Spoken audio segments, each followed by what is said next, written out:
right. Are you guys awake? Good. We are the Broca Brothers, obviously, and we are also persons who stutter. So we're actually doing this. We have been stuttering since childhood.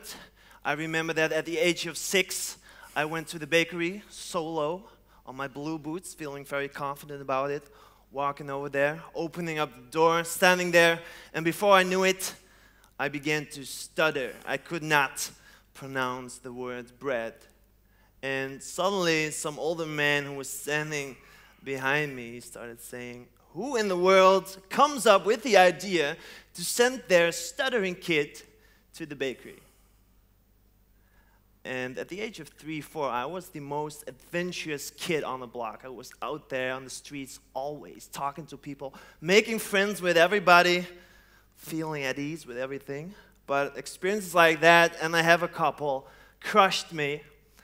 And Stuart and I, we both have similar experiences with stuttering like that. Completely changed our lives. And personally, I've been bullied because I stuttered. I quit college even because I stuttered. And the list, well, goes on.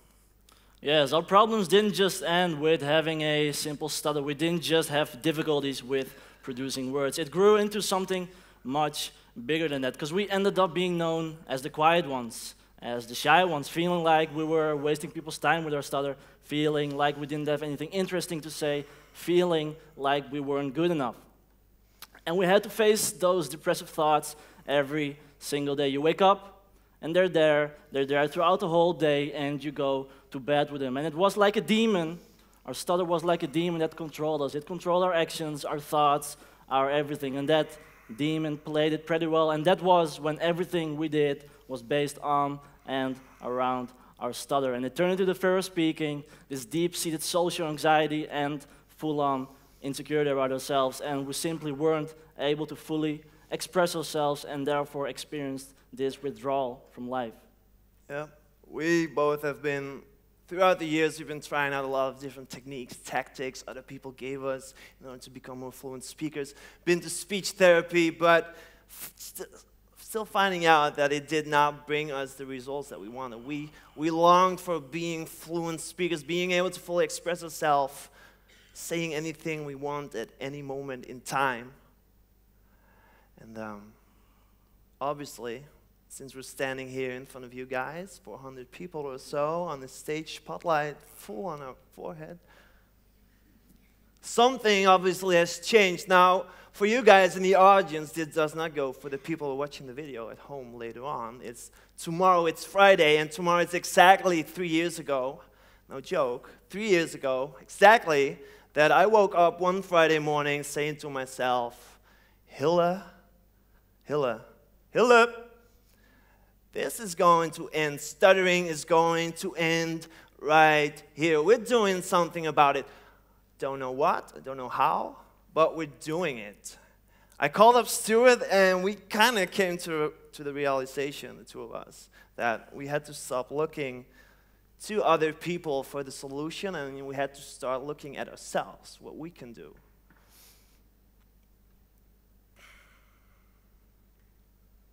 We had to start getting rid of all the barriers, of all the negative experiences we had with stuttering. We had to get rid of those in order to become more expressive, in order to be able to fully express ourselves.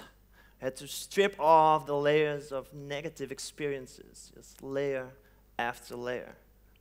Yes, we could have tried every single cure out there, but we knew that we had to take a good, hard look at ourselves in order to overcome our struggle, in order to overcome our stutter. And when we faced that struggle, we only had 2 choices. Because every day, every hour, and every single second, we had a choice to make. Will I act towards fear, or will I move towards mastery? And fear meaning that you're giving your power away to your struggle, that you're letting your struggle control you. Fear meaning running away from your problems. It's hiding yourself from the truth. It's deceiving yourself and being able to come up with thousands of excuses to not do what is required of you. It's staying in your little comfort zone of comfy habits and distraction. Or we could choose mastery. And mastery is stepping up and taking control. It's being proactive. It's being decisive, being disciplined, being determined. It's owning your struggle and rising above it.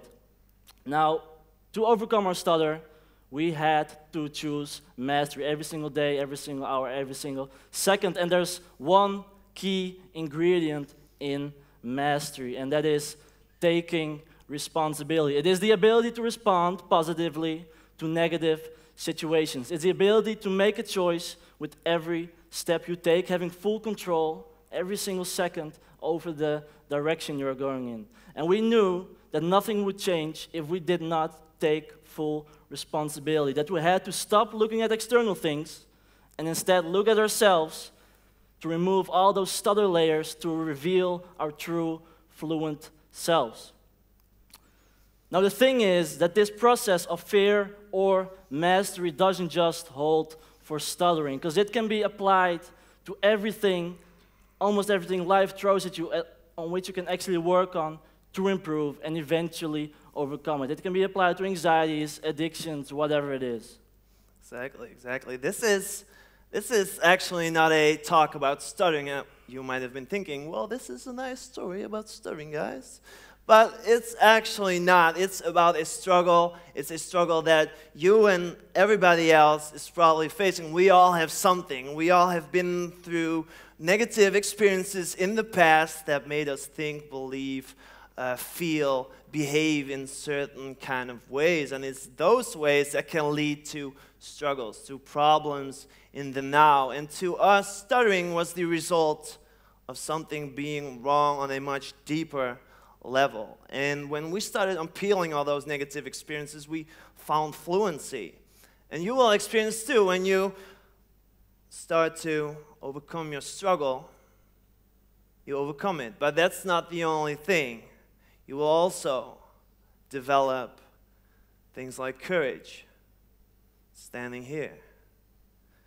You develop more positivity, it's feeling at ease in this world. You become a grounded, calm, and even loving person. You develop all the good things, empathy, social intelligence. And that's all the things we need in times like these, when there's all this BS going on in the world. We need more calm, grounded, and loving people. And that's why we urge everybody to find their struggle, embrace it, grab it by the balls, and overcome it. And become a stronger person through your struggle. Not running away from it, but choosing mastery over it, full responsibility.